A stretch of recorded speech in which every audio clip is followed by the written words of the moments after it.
السلام عليكم ورحمة الله وبركاته. الحمد لله رب العالمين والصلاة والسلام على سيد المرسلين وعلى آله وأصحابه أجمعين. أما بعد فقد قال الله تبارك وتعالى في القرآن المجيد والفرقان الحميد: أعوذ بالله من الشيطان الرجيم. بسم الله الرحمن الرحيم. والذين جاهدوا فينا لنهدينهم سبلنا. صدق الله العظيم. وعن عبد الله بن مسعود رضي الله تعالى عنه قال قال رسول الله صلى الله عليه وسلم: من صام رمضان ثم أتبع من 6 من شوال فأتم الصوب من أشهر والسنة أو كما قال عليه الصلاة والسلام. அரசாட்சி தனதாக்கி அதன் சாட்சி நபியாக்கி அழகாட்சி புரிகின்ற எல்லா புகழும் அந்த இறைவனுக்கே. கணியத்திற்குரிய பெரிய சகோதரர்களே, அல்லாஹ்வின் நல்லடியார்களே, அல்லாஹ்விற்கு நாம் கோடான கோடி நன்றி செலுத்த கடமைப்பட்டிருக்கின்றோம். அல்லாஹ் தஆலா நமக்கு புனிதமிக்க ரமலானுடைய மாதத்தை நசீபாக்கியது மட்டும் இல்லாமல் அதில் சிறப்பான முறையிலே நல்ல அமல்களை செய்யக்கூடிய பாக்கியத்தை அல்லாஹ் நம் அனைவருக்கும் தந்து அருள் புரிந்தார். பெரிய அன்பர்களே, ரமலானுடைய மாதம் வந்ததும் தெரியல, போனதும் தெரியல. ஒரு மாதம் அல்லாஹ்வுடைய கிருபையில சிறப்பான முறையில் வெகு சீக்கிரமாக சென்று விட்டது.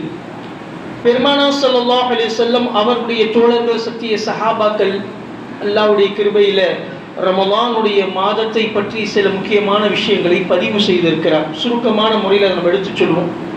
முதல் விஷயம் என்ன அப்படின்னா, பெருமானார் ஸல்லல்லாஹு அலைஹி வஸல்லம் அவருடைய காலத்தில் சத்திய சஹாபாக்கள் 6 மாதத்திற்கு முன்பாகவே, வருஷத்தில் 12 மாதங்கள், இந்த 12 மாதங்களில் 6 மாசமா என்ன செய்வாங்க அப்படின்னா, அல்லாஹ்வுடைய கிருபையில புனிதமிக்க ரமலானுடைய மாசத்தை பெறுவதற்காக வேண்டி துஆ செய்து கொண்டே இருப்பார்கள். பெருமானார் ஸல்லல்லாஹு அலைஹி வஸல்லம் ரஜபுடைய மாதம் தென்பட்டு விட்டது என்று சொன்னார். ரஜபுடைய மாதத்துடைய பிறையை பார்த்த உடனே அல்லாஹும்ம பாரிக் லனா ஃபீ ரஜப வ ஷஅபான் வ பல்லிக்னா ரமலான் துஆ செய்வாங்க. ஒரு 6 மாசமா நபித்தோழர்கள் துஆ செய்துக்கிட்டே இருப்பாங்க, புனிதமிக்க ரஹ்மத்துடைய மாதம் எங்களுக்கு கிடைக்க வேண்டும் என்பதால். அதற்கு பிறகு ரமலானுடைய மாதம் முடிந்த பிறகு மீதி இருக்கக்கூடிய 6 மாதங்கள் சத்திய தோழர்கள் துஆ செய்வார்கள்: யா அல்லாஹ், புனிதமிக்க ரமலானுடைய மாதத்திலே எங்களுக்கு நீ நசீபாக்கினாய், அதிலே அல்லாஹ்வுடைய கிருபையிலே என்னென்ன அமல்களை நாம் செய்தோமோ, நோன்பு வச்சோம், தராவி தொழுதோம், குர்ஆன் ஓதனோம், ஜிக்ர் செஞ்சோம், நல்ல அமல்களை செஞ்சோம், அல்லாஹ்வுடைய கிருபையில சதகா, ஹைராத்துக்கள், ஸகாத்துக்கள், என்னென்ன நல்ல அமல்களை செய்தோமோ எல்லா அமல்களையுமே உன்னுடைய திருப்பொருட்டு ஏற்றுக்கொள்வாயாக என்பதாக துஆ செய்வாங்க. சுப்ஹானல்லாஹ். அப்ப 12 மாசங்கள்ல 6 மாசம் ரமலானுடைய மாசம் பெறுவதற்காக வேண்டி துஆ செய்வாங்க. அதுக்கப்புறம் ரமலானுடைய மாசம் கழிந்த பிறகு ஷவ்வாலுடைய மாசத்துல இருந்து என்ன செய்வாங்க அப்படின்னா, மீதி இருக்கக்கூடிய 6 மாசம் என்ன செய்வாங்க, புனிதமிக்க ரமலானுடைய மாசத்துல நாங்கள் என்னென்ன அமல்களை செய்தோமோ அதை எல்லாம் உங்களுடைய கருணையை கொண்டு ஏற்றுக்கொள்வாயாக யா அல்லாஹ் என்பதாக துஆ செய்து கொண்டிருப்பார். இது முதல் பதிவு. 2வது பதிவு என்ன அப்படின்னா, பெரியவர்களே, புனிதமிக்க ரமலானுடைய மாதம் நமக்கு என்ன படிப்பினை காட்டியது. சுப்ஹானல்லாஹ். உலகத்துல ஒவ்வொரு விஷயத்துக்கும் ஒரு படிப்பினை இருக்கு இல்லைங்களா? எல்லா விஷயத்திலையும் ஒரு படிப்பினை இருக்கு. எல்லா விஷயமும் நமக்கு ஒரு பாடம் கற்றுக் கொடுக்குது. உலக வாழ்க்கையே நமக்கு ஒரு பாடம் தான். உலக வாழ்க்கையே நமக்கு ஒரு பாடசாலை தான். உலகத்தில் நீங்க காலேஜில் படிக்கிறீங்க, கல்லூரியில் படிக்கிறீங்க, எல்லாருடைய கிருபையில உங்களுடைய வாழ்க்கை போகுது. அதுக்கப்புறம் நீங்க வாழ்க்கை வாழ்வதற்காக வேண்டி உலக வாழ்க்கைக்கு வரும் சமயத்துல அந்த உலக வாழ்க்கை உங்களுக்கு பல்வேறு விதமான விஷயங்களை உங்களுக்கு கற்றுத் தருகின்றது. மிகப்பெரிய ஒரு அனுபவத்தை நமக்கு என்ன செய்யுது, அது சொல்லிக் கொடுக்குது. உலக வாழ்க்கை நம்ம வாழும் சமயத்துல புத்தகத்தில் இருக்கக்கூடிய விஷயங்களை பிராக்டிக்கலா வராது. நம்ம வாழக்கூடிய வாழ்க்கையில அனுபவமா புத்தகத்துல என்ன இருக்கு அதே மாதிரி வாழ்க்கையில வாழ முடியாது. புத்தக விஷயங்கள் வேற, அறிவு வளர்க்கறதுக்கு. ஆனா நம்ம உலகத்தில் அன்றாட வாழும் சமயத்துல பல விஷயங்கள், நல்லவங்க, கெட்டவங்க, மோசமானவங்க, துரோகிகள், விரோதிகள், பல விஷயங்களோட நம்ம பழகுவோம். அந்த விஷயத்துல பல விஷயங்கள் நமக்கு என்ன செய்யும், இந்த வாழ்க்கை கற்றுக் கொடுக்கும். அதை நம்ம என்ன செய்யணும், கற்றுக்கொள்ள வேண்டும். சுப்ஹானல்லாஹ். அந்த அடிப்படையில பாத்தீங்க அப்படின்னா, அல்லாஹ்வுடைய கிருபையில புனிதமிக்க ரமலானுடைய மாதம் இருக்கு. இந்த ரமலானுடைய மாதம் நமக்கு என்ன படிப்பினை, கற்பனை நமக்கு கற்றுக் கொடுக்கின்றது. ஒவ்வொரு விஷயமும் ஒரு படிப்பினை நமக்கு கற்றுக் கொடுக்குது. அந்த விஷயத்தின் பிரகாரம் பாத்தீங்க அப்படின்னா, புனிதமிக்க ரமலானுடைய மாசம் நமக்கு கற்றுக் கொடுப்பது என்ன? பெரிய அன்பர்களே, 2 விஷயத்தை கற்றுக் கொடுக்குது. புனிதமிக்க ரமலான் நமக்கு 2 விஷயத்தை கற்றுக் கொடுக்குது. என்ன அப்படின்னா, முதல் விஷயம் தக்வா. யா அய்யுஹல்லஸீன ஆமனூ குதிப அலைக்குமுஸ் ஸியாம் கமா குதிப அலல்லதீன மின் கப்லிக்கும் லஅல்லகும் தத்தகூன். இந்த தத்தகூன் அப்படிங்கிற வார்த்தை தான் அல்லாஹ் தஆலா நோம்பின் மூலமா நமக்கு எடுத்துரைத்து காட்டுகிறார். எப்படி நோன்பு வைத்துக் கொண்டு ஒரு மனிதன் அல்லாவை அஞ்சி அல்லாவை பயந்து இறையச்சத்தோடு வாழ்ந்தானோ அதே போன்று மீதி இருக்கக்கூடிய 11 மாதங்கள் நீங்கள் இறையச்சத்தோடு வாழ பழகி கொள்ளுங்கள் என்பதாக புனிதமிக்க ரமலானிய மாசம் நமக்கு படிப்பினை காட்டுகின்றது, படிப்பினை எடுத்து சொல்லி காட்டுகின்றது. நீங்கள் இறையச்சத்தோடு வாழுங்கள். எப்படி நோன்பு வச்சுக்கிட்டு இறையச்சத்தோடு வாழ்ந்தியோ அதே மாதிரி மீதி இருக்கக்கூடிய மாதங்களிலேயும் அல்லாவை அஞ்சி இறையச்சத்தோடு வாழுங்கள். பெரியன்பர்களே, அல்லாஹ்வுடைய கிருபையில பெருமானார் ஸல்லல்லாஹு அலைஹி வஸல்லம் கூறுகின்றார்கள், ஷரியத்துல இஸ்லாத்துடைய சட்டதிட்டங்கள்ல எல்லாத்துக்குமே ஒரு எல்லை உண்டு. தொழுகைக்கு ஒரு எல்லை, நோன்புக்கு ஒரு எல்லை, சிக்ருக்கு அதாவது திலாவத்துக்கு ஒரு எல்லை, அதாவது ஜகாத்து கொடுக்கிறதுக்கு ஒரு எல்லை, அதே போன்று ஹஜ் செய்வதற்கு ஒரு எல்லை. எல்லா விஷயங்களிலேயுமே ஒரு எல்லை இருக்கின்றது, ஹுதூத். ஆனா 2 விஷயத்துக்கு எல்லையே கிடையாது. என்ன அப்படின்னா, ஒன்னு தக்வா, இறை அச்சத்தோடு வாழ்வது. உங்களால எவ்வளவு முடியுமோ அந்த அளவுக்கு அல்லாவை அஞ்சி பயத்தோடு வாழ்வதற்கு எந்த விதமான எல்லைகள் கிடையாது. ஒண்ணு. இரண்டாவது சிக்ர், அல்லாவை ஞாபகம் செய்வது, அல்லாவை தியானிப்பது, அல்லாவை தினந்தோறும் சிக்ர் செய்வது. இந்த சிக்ர் செய்வதற்கும் அல்லாஹ்வுடைய கிருபையில இறையச்சத்தோடு வாழ்வதற்கும் இந்த 2 விஷயத்துக்குமே ஷரியத்தில் எந்த ஒரு எல்லையும் கிடையாது. எவ்வளவு நம்மளால முடியுதோ அந்த அளவுக்கு நம்ம என்ன செய்யலாம், அவ்வளவு ஆழத்துல இறங்கி நம்ம என்ன செய்யலாம், அமல் செய்யலாம். அப்ப இறையச்சத்தோடு வாழ்வதும் ஜிக்ர் அல்லாஹ்வை ஜிக்ர் செய்வதும் இந்த 2க்குமே எந்த விதமான எல்லைகள் கிடையாது. எல்லை இல்லாமல் அந்த அளவுக்கு அல்லாஹ்வுடைய கிருபையில அமல் செய்யலாம். வேற மற்ற எல்லா விஷயத்துக்குமே எல்லை இருக்கு. இவ்வளவுதான் தொழுகணும், இவ்வளவுதான் நோன்பு வைக்கணும், இவ்வளவுதான் ஹஜ் செய்யணும், இவ்வளவுதான் ஜகாத் கொடுக்கணும், அப்படி ஒரு எல்லை இருக்கு. ஆனா அல்லாஹ்வுடைய கிருபையில தக்வா என்ற இறையச்சத்திற்கும் அதே போன்று அல்லாஹ்வை ஜிக்ர் செய்வதற்கும் எந்த விதமான எல்லைகள் இல்லை என்பதாக சத்திய பெருமானார் ஸல்லல்லாஹு அலைஹி வஸல்லம் கூறுகிறார். அந்த அடிப்படையில் பெரியவர்களே, புனிதமிக்க ரமலான் நமக்கு முதல் விஷயத்தை கற்றுக் கொடுக்கிறது என்ன, லஅல்லகும் தத்தகூன், இறையச்சத்தோடு நீங்கள் வாழுங்கள். எப்படி நோன்பு வைத்துக் கொண்டு அல்லாஹ்வை அஞ்சி பயந்து வாங்கியீர்களோ அதே போன்று அல்லாஹ்வுடைய கிருபையில மீதி இருக்கக்கூடிய ரமலான் அல்லாத மாதங்கள் 11 காலங்களிலேயும் நீங்கள் அல்லாஹ்வுடைய கிருபையில இறையச்சத்தோடு வாழ கற்றுக்கொள்ளுங்கள் என்பதாக அல்லாஹ் தஆலா பயிற்சி முகாமாக இந்த ஒரு மாதத்தை அல்லாஹ் தஆலா நமக்கு ஃபர்தாக்கி காட்டினான். ஒன்று. இரண்டாவது விஷயம் என்ன அப்படின்னா பெரியவர்களே, எப்படி நம்ம தராவியுடைய தொழுகையில 20 ரக்காத்துக்கள் தொழுதோம், இதே போன்று மீதி இருக்கக்கூடிய மாத காலங்களிலேயுமே நீங்கள் தராவி தொழுவதை போன்று ஃபர்துடைய தொழுகையை 20 ரக்காத்துக்கள் நீங்கள் தொழுகுங்கள். சுப்ஹானல்லாஹ். ஃபஜ்ர் 2 ரக்காத்து, ஸுஹர் 4 ரக்காத்து, அஸ்ர் 4 ரக்காத்து, மக்ரிப் 3 ரக்காத்து, இஷா 4 ரக்காத்து, அதுக்கப்புறம் வாஜிபுல் வித்ர் 3 ரக்காத். இது எல்லாம் நீங்க பாத்தீங்க அப்படின்னா ஃபர்து தொழுகை வாஜிப் தொழுகை கணக்கு பார்த்தீங்க அப்படின்னா 20 ரக்காத் வரும். எத்தனை ரக்காத்து? 20 ரக்காத். இதே போன்ற சத்திய சஹாபாக்கள் சொல்றாங்க, எப்படி தராவியுடைய தொழுகையில ஒரே நேரத்தில் 20 ரக்காத்தை நீங்கள் நிம்மதியாக ஹிம்மத்தாக மிகப்பெரிய ஒரு மன உறுதியாக நின்று தொழுதீர்களோ அதே போன்ற இந்த 20ஐ பிரித்து அல்லாஹ் தஆலா 5 வேளை தொழுகையும் வித்ருடைய தொழுகையும் சேர்த்து அல்லாஹ் தஆலா கூறுகின்றான், நீங்கள் அல்லாஹ்வுடைய கிருபையில புனிதமிக்க ரமலான் மாதத்தில் எப்படி தொழுகையை இமாம் ஜமாத்தோடு பள்ளிவாசல் நிறைவாக அல்லாஹ்வுடைய வீடுகளை ஆபாது செய்தீர்களோ அதே போன்று ரமலான் அல்லாத மாதங்களிலேயுமே அந்த 20 ரக்காத் தராவியை பிரித்து அல்லாஹ்வுடைய கிருபையில ஃபர்து தொழுகை வாஜிப் தொழுகை என்று பிரித்து நீங்கள் மற்ற மாதங்களிலும் தினங்களிலும் தொழுவதை நீங்கள் கடமையாக நினைத்துக் கொள்ளுங்கள் என்பதாக அல்லாஹ்வுடைய ரசூல் ஸல்லல்லாஹு அலைஹி வஸல்லம் கூறுகிறார். ஆக பெரியவர்களே, தக்வா என்ற இறையச்சம், இரண்டாவது ஐவேளை இமாம் ஜமாத்தோடு தொழக்கூடிய அந்த தொழுகையுடைய வழிமுறைகளை அல்லாஹ் தஆலா இந்த புனிதமிக்க ரமலான் மாசத்தில் நமக்கு பயிற்சி கொடுக்கின்றான். அந்த பயிற்சியின் காரணமாக அல்லாஹ்வுடைய கிருபையில மீதி இருக்கக்கூடிய மாதங்களிலேயுமே தொழுகையை நீங்கள் கடைபிடியுங்கள். சுப்ஹானல்லாஹ். ஆனா இன்னைக்கு பாக்குறோம், நௌசுபில்லா, அல்லாஹ் பாதுகாக்கணும், புனிதமிக்க ரமலான் மாசத்துல பார்த்தா எல்லா பள்ளிவாசலுமே நிறைஞ்சு வழியும். ஆனா ரமலான் முடிஞ்சு பெருநாள் தொழுகை ஸுஹர்ல பார்த்தா 3 பேர் 4 பேர் தான் நிக்கிறாங்க எத்தனையோ பள்ளிவாசல்ல. காரணம் என்ன அப்படின்னா, ரமலான் போச்சு அப்படின்னா அல்லாஹ்வுடைய ரஹ்மத்தும் போயிடுச்சு. எல்லா மக்களும் என்ன ஆயிட்டாங்க, பள்ளிவாசலுடைய விருந்தாளிகள் மாதிரி ஆயிட்டாங்க. அது மாதிரி இல்ல பெரியவர்களே, எப்படி ரமலான் மாசத்திலே பள்ளிவாசல்களை ஆபாதாக்கிறோமோ அதே போன்று மீதி இருக்கக்கூடிய மாதங்களிலேயுமே பள்ளிவாசல்களை நீங்கள் ஆபாது செய்யுங்கள். பெரியவர்களே, சத்திய பெருமானார் ஸல்லல்லாஹு அலைஹி வஸல்லம் கூறுகின்றார்கள், நான் சொல்லல, அல்லாஹ்வுடைய ரசூல் சொல்றாங்க, சதிமா அல்லாஹ்வுடைய கிருபையில கவனமா கேட்கணும், எதுவரைக்கும் நீங்கள் சஜ்தா செய்யவில்லையோ அது வரைக்கும் உங்களுடைய வாழ்க்கையை அல்லாஹ் தஆலா நிம்மதியான வாழ்க்கையாக ஆக்க மாட்டான். அல்லாஹ் அக்பர். நம்முடைய பிள்ளைகளுக்கும் சரி, நம்முடைய மனைவிகளுக்கும் சரி, மக்களுக்கும் சரி, நம்முடைய உற்றார் உறவினர்களுக்கும் சரி சொல்லக்கூடிய கடமை என்ன? நாம் 5 வேளை தொழுகை இமாம் ஜமாத்தோட தொழுகையை விடாமல் கடமையாக நினைச்சு தொழுதோம் அப்படின்னா நம்முடைய வாழ்க்கையை அல்லாஹ் நிம்மதியான வாழ்க்கையா ஆக்குவான். நாம ஒருவேளை நௌசுபில்லா நம்முடைய வாழ்க்கையில தொழுகை சஜ்தா இல்ல, தொழுகை இல்ல, தீன்தாரி இல்ல, நம்முடைய வாழ்க்கையில நிம்மதி இருக்காது. நம்முடைய வாழ்க்கையில நிம்மதி இருக்காது. இது சத்தியமான உண்மை, சத்தியமான உண்மை. நான் சொல்லல, சத்திய பெருமானார் ஸல்லல்லாஹு அலைஹி வஸல்லம் சொல்றாங்க. அல்லாஹ்வுடைய ரசூல் ஸல்லல்லாஹு சொல்றாங்க, மன் தரக ஸலாத்து முத்தஅம்மிதன் ஃபகத் கஃபர். யார் வேண்டுமென்றே தொழுகை விடுகின்றார்களோ அவர்கள் இஸ்லாத்தை நிராகரித்து விட்டார். அல்லாஹு அக்பர். தொழுகல அப்படின்னா அவரு அல்லாஹ்வையே நிராகரித்து விட்டார், இஸ்லாத்தை விட்டு வெளியேறி விட்டார். யார் சொல்றாங்க? சத்திய பெருமானார் சொல்றாங்க, மன் தரக ஸலாத்து முத்தஅம்மிதன் ஃபகத் கஃபர்.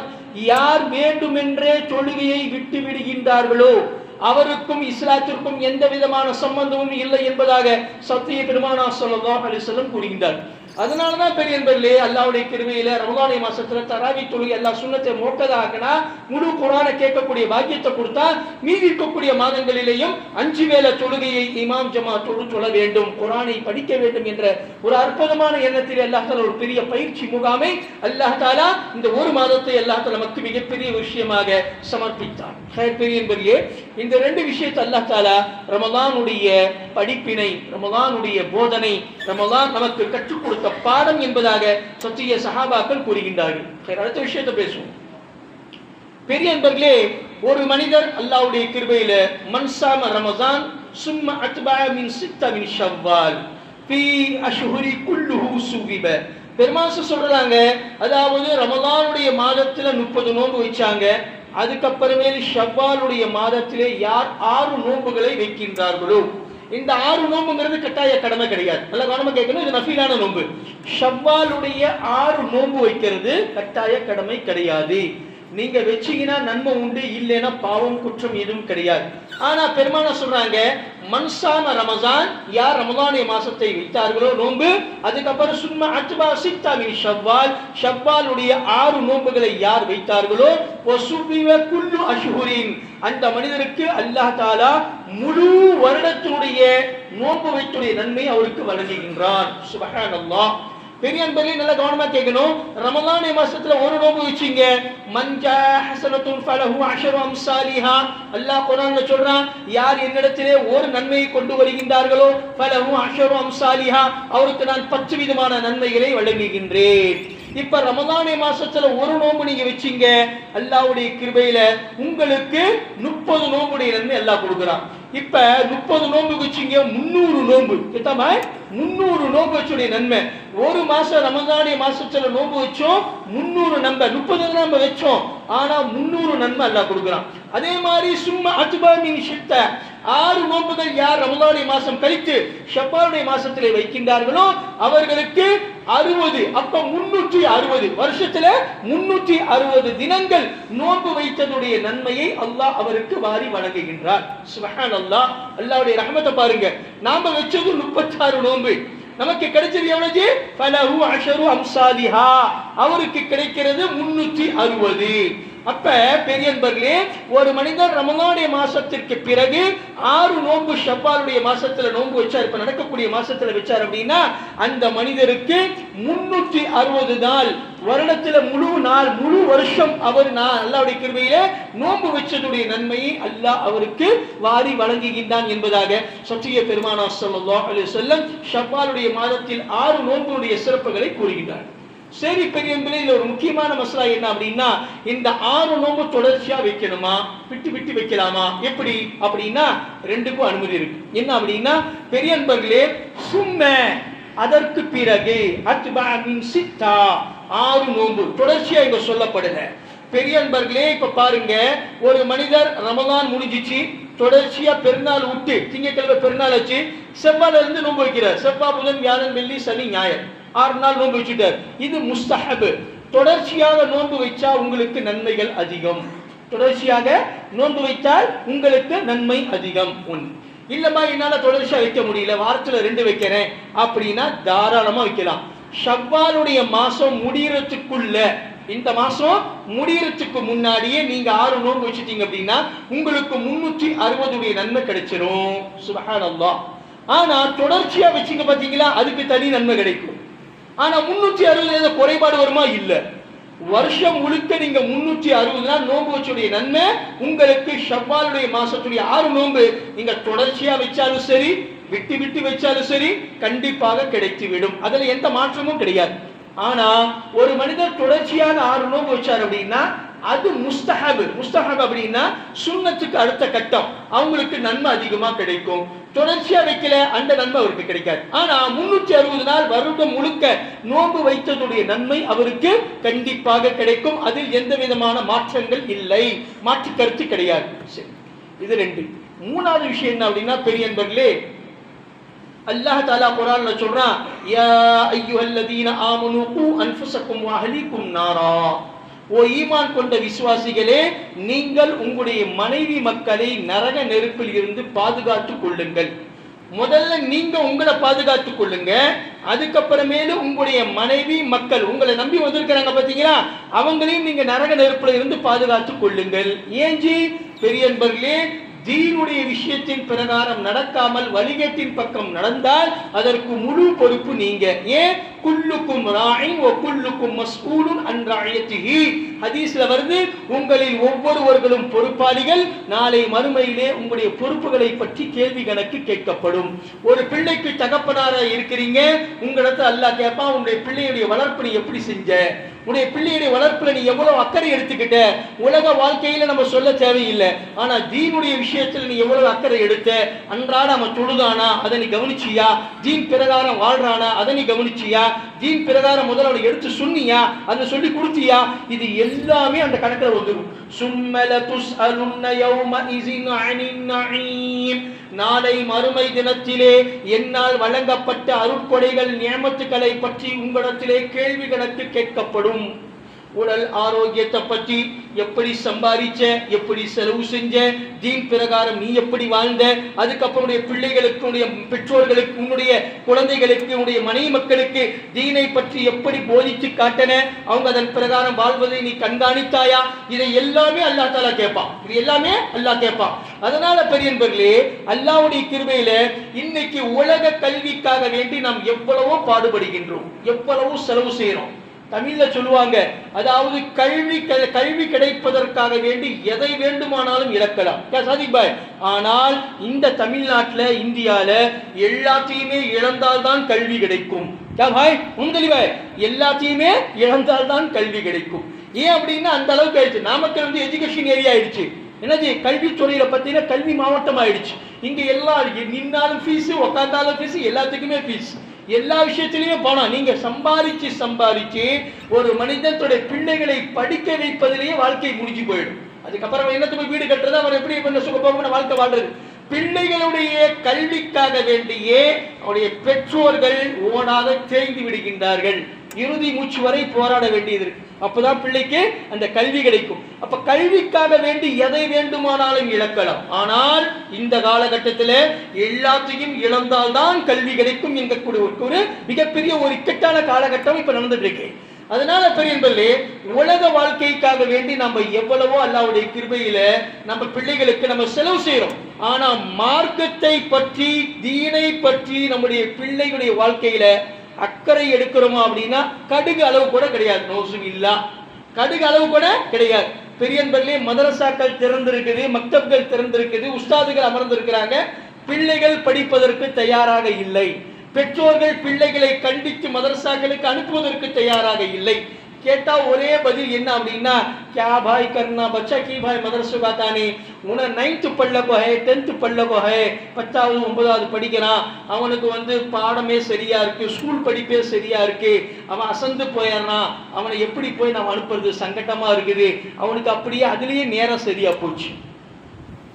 ஏன் பாய் பையன் ஒரு வாரமா மதரசாவுக்கு வரல? பெரியன்பர்லே பையனுக்கு பரீட்சை நடந்துட்டு இருக்குது, உலக பரீட்சை நடந்துட்டு இருக்கிறதுனால பையன் வந்து தீனுடைய கல்விக்கு முற்றுப்புள்ளி வச்சுட்டான். நௌசுபில்லா.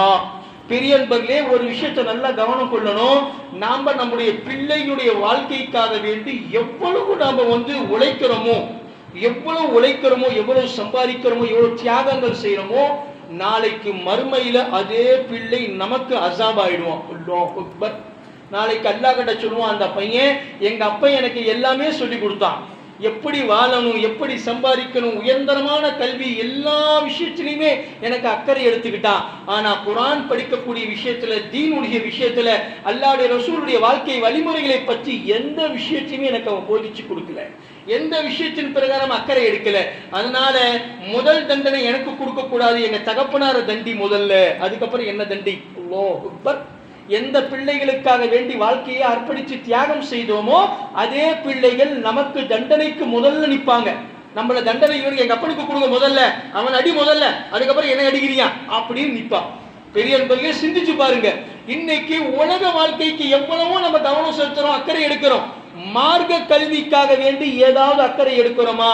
நம்முடைய பிள்ளைகளுக்கு மதரசாவுக்கு அனுப்புறோமா? இல்ல மஸ்னூன் துஆக்களை செய்த சொல்லி கொடுக்கிறோமா?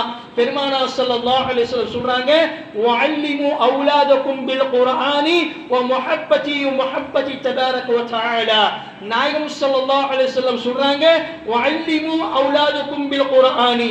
முதல் விஷயம், உடைய பிள்ளைகளுக்கு குர்ஆனை கற்றுக் கொடுங்கள், குர்ஆனை கற்றுக் கொடுங்கள் முதல் விஷயம். அதுக்கப்புறம் பெருமானார் ஸல்லல்லாஹு அலைஹி வஸல்லம் அவர்களுடைய முஹப்பத்னா என்ன, அல்லாஹ்வுடைய முஹப்பத்னா என்ன அப்படிங்கிற போதனையை உங்களுடைய பிள்ளைகளுக்கு நீங்க சொல்லி கொடுங்க. ஆனா இன்னைக்கு நாமளே அது கேட்கறதுக்கு தயாரா இல்ல. நமக்கு அதை பத்தி தீன் பத்தி நமக்கு தெரியல, நம்முடைய மனைவிக்கு தெரியல, நம்ம பிள்ளைகளுக்கு பத்தி எப்படி நம்ம அக்கறை எடுப்போம்? சிந்திச்சு பாருங்க. ஆக பெரியன்பர்களே, இன்றைக்கு இருக்கக்கூடிய மோசமான காலம், இன்னும் வரக்கூடிய காலம் இதை விட பயங்கரமான மோசமான ஃபித்னாக்குடைய காலமாக இருக்கும். நாயகம் திருமேனி ஸல்லல்லாஹு அலைஹி வஸல்லம் கூறினார்கள், ஒரு காலம் வரும் கியாமத்து நெருங்க நெருங்க, அது எப்படிப்பட்ட காலம் என்று சொன்னால், மனிதர்கள் காலையில முஸ்லிமா இருப்பாங்க, சாயங்காலம் காஃபிர் ஆயிடுவாங்க. எப்படி சஹாபாக்கள் சொல்லுவாங்க, யாசோ எப்படி அது அவ்வளவு பலகீனமான ஈமான் அவங்களுக்கு? அவங்க சொல்லுவாங்க, வீட்டை விட்டு வெளியில போவாங்க காலையில, சாயங்காலம் திரும்பும் பொழுது அந்த பிள்ளைகள் எல்லாம் காஃபிர்களாக, அல்லாஹ்வை நிராகரிக்கக்கூடிய முஷ்ரிக்கீன்களாக மாறிவிடுவார்கள். அப்படிப்பட்ட ஒரு காலம் வரும் என்பதாக சத்திய பெருமானார் ஸல்லல்லாஹு அலைஹி வஸல்லம் சொல்றாங்க. பெரியவர்களே, நம்ம ஜமாசாத்தி ஒருத்தர் ஷக்குசாரியில், அதாவது காரகுசாரியில சொன்னார், துபாய்க்கு போயிருந்தாங்க மஸ்தூரா ஜமாத், நடந்த உண்மை, பொய் கிடையாது, உண்மையான விஷயத்த சொன்னார் அவர். பெரியன்பர்லே மஸ்தூரா ஜமாத்துல, அதாவது எருமப்பட்டியில் இஸ்திமா நினைச்சு பார்த்தீங்களா, அப்ப சொன்னார் ஒரு சாட்சி, மாஷா அல்லாஹ். அதாவது மஸ்தூரா ஜமாத்து துபாய்க்கு போயிருக்காங்க, ஒரு இடத்துல போய் பெரிய ஷேக்குடைய வீட்டில் தங்கி இருக்கிறாங்க. அந்த பெண்களுக்கு என்ன செஞ்சாங்க, உட்கார வச்சு அந்த துபாயுடைய ஷேக்குடைய மனைவி குர்ஆனை எடுத்துட்டு இருந்து காட்டாங்களாமா. இது என்னன்னு தெரியுமா உங்களுக்கு அப்படின்னு. அவங்க என்ன நினைச்சிட்டாங்க அப்படின்னு, ஹிந்துஸ்தான்கள் ஹிந்துக்காரங்க, அவங்களுக்கு இஸ்லாத்தை பத்தி ஒண்ணுமே தெரியாது அப்படின்னு அவங்க நினைச்சிட்டு இருக்கிறாங்க. குர்ஆனை எடுத்துட்டு காட்டினாங்களே, இது என்னன்னு தெரியுமா உங்களுக்கு அப்படி. அதுல பல பெண்கள் சொன்னாங்க, எங்களுடைய பிள்ளைங்க இந்த குர்ஆனுடைய ஹாஃபிஸா இருக்கிறாங்க அப்படி. அல்லாஹ் அக்பர். அந்த அம்மா ஆடி போயிட்டாங்களாமா. என்ன சொல்றீங்க அப்படி? எங்க பிள்ளைகள் எல்லாம் குர்ஆனுடைய ஹாஃபிஸுகள், எங்க பொட்ட பிள்ளைங்க, ஆம்பளை பசங்கள்ல பொட்ட பிள்ளைங்க குர்ஆனுடைய ஹாஃபிஸுகள், எங்க பிள்ளைங்கள பெரிய பெரிய ஆலிம்கள், முஃப்திகள் என்பதாக அந்த ஜமாத் சாத்திங்க இந்தியாவில் இருக்கக்கூடிய போன பெண்கள் சொன்னாங்களாம். உடனே அந்த துபாய் ஷேக்குடைய மனைவி அழுக ஆரம்பிச்சிட்டாங்க. ஏன் அழுகிறீங்கன்னு கேட்டா அவங்க சொன்னாங்க, எவ்வளோ பெரிய முட்டாள்தனம் பாருங்க, நாங்க நினைச்சோம் நீங்களே இந்தியர்கள், உங்களுக்கு குர்ஆனே பார்த்துருக்க மாட்டீங்க, குர்ஆன் படிக்க தெரியாதுன்னு நினைச்சோம். ஆனா உங்களுடைய பிள்ளைகளை ஹாஃபிஸே குர்ஆன், குர்ஆனை மனனம் செஞ்ச ஆலிம்கள், ஹாஃபிஸ்கள், முஃப்திகளாக இருக்கிறாங்க. ஆனா எங்களுடைய பிள்ளைகளை நாங்க அல்லாஹ்வுடைய கிருபையில படிப்பு, உலக படிப்புக்காக வேண்டி அமெரிக்கா, ஆஸ்திரேலியா, ஜெர்மன் என்பதாக பல நாடுகளுக்கு, வெளிநாடுகளுக்கு அனுப்பணும். திரும்பி அவங்க வந்தாங்க அப்படின்னா யூதர்களாக, கிறிஸ்டியன்களாக, கயர முஸ்லிம்களை திருமணம் செய்து கொண்டு அவங்களோடு இவங்களும் சேர்ந்து இஸ்லாத்தை தொலைத்த வண்ணமாக எங்களுடைய வீடுகளுக்கு வராங்க என்பதாக சொன்னாங்க. அல்லாஹ் அக்பர். ஆக பெரியவர்களே, பெருமானார் ஸல்லல்லாஹு அலைஹி சொல்றாங்க, ஒரு காலம் வரும், அந்த காலத்திலே காலையில முஸ்லிம்களாக இருப்பாங்க, மாலையில் ஹிந்துக்களாக, கயர முஸ்லிம்களாக, காஃபிர்களாக, அல்லாஹ்வையும் அல்லாஹ்வுடைய ரசூலை நிராகரிக்கக்கூடியவர்களாக மாறி வருவார்கள். ஏன் ஜி? அப்படிப்பட்ட காலம் நெருங்கிட்டு இருக்கு. இன்னைக்கு நம்முடைய காலம் என்ன? மிக மிக மிக மிக ஃபித்னாவுடைய குழப்பமான கலியுக காலமாக இருக்கின்றது. பெருமானார் ஸல்லல்லாஹு அலைஹி வஸல்லம் காலம் கைருல் குரூன், பொற்காலமாக இருந்தது. ஆனால் இன்றைய காலம் மிக மோசமான கலியுக காலமாக, பாவத்தின் பிரதிபலனாக பல மக்கள் பாவத்திலேயே மூழ்கி கிடக்கக்கூடிய மோசமான நிலைமையில் இருக்கு. இந்த நிலைமை இப்படி அப்படின்னா வரக்கூடிய எதிர்காலங்கள் எப்படி இருக்கும் சிந்திச்சு பாருங்க பெரியன்பர்களே. இதுக்கெல்லாம் மிகப்பெரிய ஒரு மூல காரணம் என்ன அப்படின்னா நம்முடைய பிள்ளைகளுக்கு ஈமானை பற்றி நம்ம சொல்லிக் கொடுக்கல. அல்லாஹ் அக்பர். பெரியன்பர்களே 70 வயசு 80 வயசு ஆயிடுச்சு, அவருக்கு கலிமானா என்னன்னு தெரியல, கலிமாவுடைய அர்த்தம்னா என்னன்னு தெரியல. மிக மோசமான நிலைமை. அல்லாஹ் பாதுகாக்கணும். பெரியன்பர்களே, அதனால நம்முடைய மக்தப் மதரசா அல்லாஹ்வுடைய கிருபையில திங்கட்கிழமை அல்லாஹ்வுடைய கிருபையில ஆரம்பமாகுது. ரமஜானுடைய விடுமுறை விட்டு இருந்தோம் கிட்டத்தட்ட ஒரு மாசம் 1.5 மாசம். இப்ப அல்லாஹ்வுடைய கிருபையில வரக்கூடிய திங்கட்கிழமை 7ஆம் தேதி இன்ஷா அல்லாஹ் நம்முடைய மக்தப் மதரசா ஆண்களுக்கும் பெண்களுக்கும் 3 உஸ்தாதி பெண்களுக்கு இருக்கிறாங்க, ஆண்களுக்கு 2 உஸ்தாதுகள் இருக்கிறாங்க. பெரியன்பர்களே, ஆண்கள் பெண்கள் தனித்தனியாக பிரிந்து கிட்டத்தட்ட ஒரு 150 பிள்ளைகள் படிக்கிறாங்க. தயவு செஞ்சு அல்லாஹ்வுக்காக வேண்டி தீன் பிரகாரம் நம்முடைய பிள்ளைகள் இறுதி மூச்சு வரை வாழ வேண்டும் என்று சொன்னால் அந்த பிள்ளைகளை தீனை பற்றி கற்றுக் கொடுங்கள், குர்ஆனை கற்றுக் கொடுங்கள், மஸ்ரூம் துஆக்களை கற்றுக் கொடுங்கள். அப்படி நீங்க கற்றுக் கொடுக்கலனா மதரசாவுக்கு அனுப்புங்க, நாங்க உங்களுக்கு கற்றுக் கொடுக்கிறோம். அல்லாஹ் அக்பர். நிர்வாகம் அதற்கு முழு பொறுப்பெடுத்திருக்கு. ஆக பெரியன்பர்களே, இன்ஷா அல்லாஹ் நம்முடைய பிள்ளைகளை தீன்தாரிகளாக மாற்றி இறுதி மூச்சு வரை தீன்தாரியாக வாழ வேண்டும் என்று சொன்னால் அதற்கு ஒரே ஒரு வழி என்ன? மார்க்க கல்வி, மக்தப் மதரசாக்கள், தீனுடைய மதரசாக்கள். தீனுடைய மதரசாக்கள் தீனுடைய மிகப்பெரிய கோட்டைகளாக இருக்கின்றது. அதை இருந்தால்தான், தீன் இருந்தால்தான் நம்முடைய பிள்ளைகள் தீன்தாரியாக வாழுவார்களே தவிர இல்லை என்று சொன்னால் அல்லாஹ் பாதுகாக்கணும். மோசமான காலமாக இருக்குது. அடுத்தபடியாக பெரியன்பர்களே, அல்லாஹ்வுடைய கிருபையில இப்ப எங்க பார்த்தாலும் ஒரு பெரிய பிரச்சனை ஓடிட்டு இருக்கு. என்ன அப்படின்னா, ஒன்றிய பாஜக அரசு முஸ்லிம்களை 24 மணி நேரம் எப்பயுமே ஒரு சங்கடத்திலேயே வச்சிருக்கணும், 24 மணி நேரம் அவங்களை ஒரு பெரிய ஒரு பதட்டத்திலேயே வச்சிருக்கணும்னு ஒரு கங்கணம் கட்டிட்டு இருந்தது. பல பிரச்சனைகள் ஓடிட்டு இருந்தது. அல்லாஹ்வுடைய கிலோ பர்தா போடக்கூடாது, மாட்டு இறைச்சி சாப்பிடக்கூடாது, 2வது இந்த பொது சிவில் சட்டம் அது, அதே மாதிரி என்ஆர்சி அது, ஏகப்பட்ட பிரச்சனைகள் அல்லாஹ் பாதுகாக்கும். இப்ப புதுசா என்ன டெண்டர் ஓடிட்டு இருக்கு அப்படின்னா, நமது வக்ஃப் நமது உரிமை, முஸ்லிம்களுடைய உரிமையை தட்டி பறிப்பதற்காக வேண்டி. வக்ஃப் அப்படின்னா நம்ம முன்னாடியே முத்தோலி சாப்பும் பயான் பண்ணியிருக்கிறோம், நாம அடிக்கடி சொல்லியிருக்கிறோம். வக்ஃப் அப்படின்னா அல்லாஹ்வின் பெயரால் அந்த சொத்துக்களை அல்லாஹ்வின் பெயரால் அவங்க என்ன செய்யறது? வக்ஃப் செய்யறது. வக்ஃப் அப்படின்னா அல்லாஹ்வுடைய கிருபையில இந்த சொத்து எனக்கு சேர்ந்தது இல்ல, என் சொத்து இது எனக்கு சொந்தது இல்ல, இது அல்லாஹ்வுடைய பேர்ல நான் என்ன செய்யறேன்? இல்லாதப்பட்ட ஏழைகளுக்காக வேண்டி அல்லாஹ்வுடைய பேர்ல நான் என்ன செய்யறேன்? வக்ஃப் செய்யறேன். இதை நம்ம உரிமை விடுறேன். இது அல்லாஹ்வுடைய கிருபையில இல்லாதப்பட்ட ஏழைகளுக்காக வேண்டி நல்ல பயன்பாட்டில் இது ஏற்படுத்த செய்யலாம், பயன்படுத்தலாம் அப்படின்னு வக்ஃப் சொத்துக்களை இதுக்கு முன்னால் இருக்கக்கூடிய பெரிய பெரிய அரசர்கள், பெரிய பெரிய நல்ல உள்ளம் கொண்டவர்கள் எல்லாமே என்ன செஞ்சாங்க அப்படின்னா, இந்த சொத்துக்களை, தன்னுடைய சொத்துக்களை அல்லாஹ்வுடைய பாதையில வக்ஃபுக்காக வேண்டி என்ன செஞ்சாங்க? அர்ப்பணித்தார்கள். என்ன செஞ்சாங்க? அர்ப்பணிச்சாங்க. இப்ப இந்த ஒன்றிய பாஜக அரசு என்ன பண்ணுச்சு அப்படின்னா, ஒரு கணக்கெடுத்து பார்த்துச்சு, வக்ஃபுடைய சொத்துக்கள் கோடி கணக்கில், பல லட்சம் கோடி கணக்குடைய சொத்துக்கள் இருக்குதுன்னு தெரிஞ்சுக்கிட்டான். தெரிஞ்ச பிறகு இப்ப முஸ்லிம்களுடைய உரிமையை எப்படியாவது தட்டி பறிக்கணும் அப்படிங்கிற ஒரு ஊண்டுகோல், அந்த மோசமான இந்த காழ்ப்புணர்ச்சி, அந்த எண்ணத்துலதான் அவன் ஆட்சி செஞ்சுட்டு இருக்கிறான். அந்த அடிப்படையில் பார்த்தீங்க அப்படின்னா, நேற்று முந்தைய தினத்துல என்ன ஆச்சு அப்படின்னா, அதாவது நாடாளுமன்றத்தில் இந்த வக்ஃபுடைய மசோதா சட்ட திருத்தத்தை அமலுக்கு கொண்டு வரப்பட்டு விட்டது என்பதாக பலதரப்பட்ட கங்கணம். எப்ப அப்படின்னா, அதாவது நைட்டு 3 மணிக்கு 12 நைட்டு 3 மணி வரைக்கும் என்ன செய்யறான்? 2 மணிக்கு இந்த சட்டத்தை பாஸ் பண்றான். இது மாதிரி மோசமான நிலைமை. பெரியன்பர்களே, இதுக்கு முன்னாடி கூட நம்ம சொல்லியிருக்கோம், நம்ம முத்துலி சாப் சொல்லியிருக்கிறாங்க, வக்ஃபுடைய சொத்துக்கள் ஒன்றிய அரசு கைப்பற்றி விட்டது என்று சொன்னால் பள்ளிவாசல்கள், கான்காக்கள், மதரசாக்கள் எல்லா விதமும் அவங்களுடைய கைக்கு போயிடும். இப்ப இது வக்ஃபுடைய பள்ளிவாசல் தான், இதனுடைய வக்ஃபுடைய வக்ஃபு சொத்து. இந்த பள்ளிவாசல்ல வக்ஃப் போர்டுக்கு சம்பந்தமானது. எல்லா தமிழ்நாட்டில், இந்தியாவில், உலகத்தில் பல இடங்களை பார்த்துருக்கிறோம். எல்லாமே வக்ஃப் போர்டுக்கு சொந்தமானது. அவங்களுடைய எல்லா சொத்துக்களுமே அபகரித்து பள்ளிவாசலுக்கு அவன் என்னைக்கு சொல்றானா இப்ப லீவ் விடணும், எப்ப சொல்றானா லீவ் விடணும், எப்ப திறக்க சொல்றானோ திறப்பா, எப்ப மூட சொன்னா மூடணும். இது மாதிரி பலதரப்பட்ட பாதிப்புகள் உள்ளாயிடும். பெரியன்பர்களே, இதுக்காக வேண்டி அல்லாஹ்வுடைய கிருபையில தமிழ்நாடு ஜமாத்துல் உலமா சபை நமது வக்ஃப் நமது உரிமை என்பதாக, அதாவது வரக்கூடிய 13ஆம் தேதி ஞாயிற்றுக்கிழமை மாலை 5 மணி அளவில் பூங்கா சாலையில தமிழ்நாட்டில் இருக்கக்கூடிய ஒட்டுமொத்த எல்லா மக்கள் எல்லா ஊர்களிலுமே ஒரே நேரத்தில் நடத்துறான். ஒரே நாள் ஒரே நேரத்தில் நடத்துறான்.